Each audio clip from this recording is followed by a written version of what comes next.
As I was writing those songs, I had just moved down to Nashville. And I was thinking a lot about love and love stories. You know, I started out my career before I was a singer-songwriter. I was an actress. I had studied classical acting, and I was in New York City, and I wanted to be a Shakespearean actress. And have you heard of that series, Shakespeare in the Park? It's like this famous thing in New York City. It's like, you know, I was in Shakespeare in the parking lot. Figured, you know, as far as I got there, it was time to be a folk singer. So I was thinking about love stories like Romeo and Juliet and things like that. And you know, the greatest love story that I know is my grandparents. My grandmother, my mom's mom, she passed away a couple years ago. She was 104 years old. She was born at the early part of the last century. Her name was Rosalie O'Driscoll. She was born in Boston, Massachusetts, to a very good Irish Catholic family of 18. All of her brothers, except for 2, went into the priesthood. All of her sisters, but 2, went into the convent.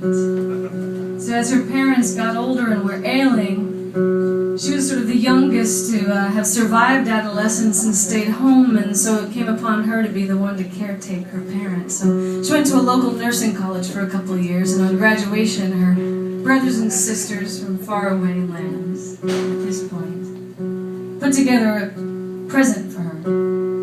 They sent her on a cruise from Boston all the way down to Miami Beach. But the present that they gave her that they were unaware of was that the captain of that ship was my grandfather. And on that 2-week cruise, they fell in love.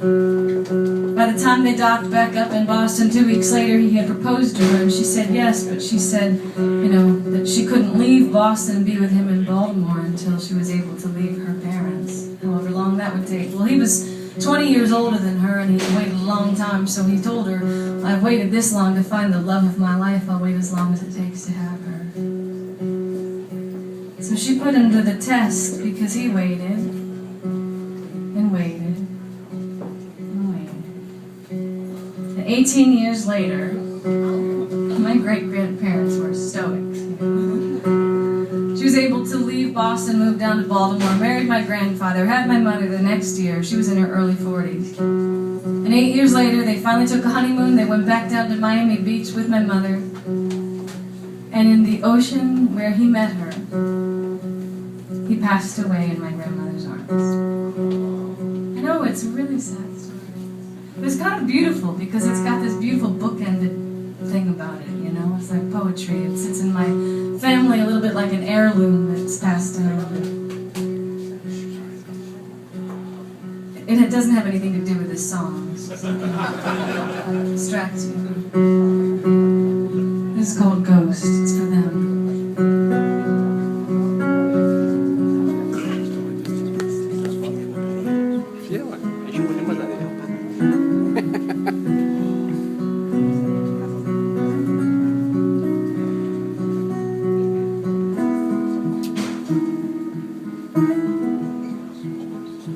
First of March faltered like an ache, and the hours blurred together in the gray. She didn't change the sheets or make the bed, just put her cheek where he once lay.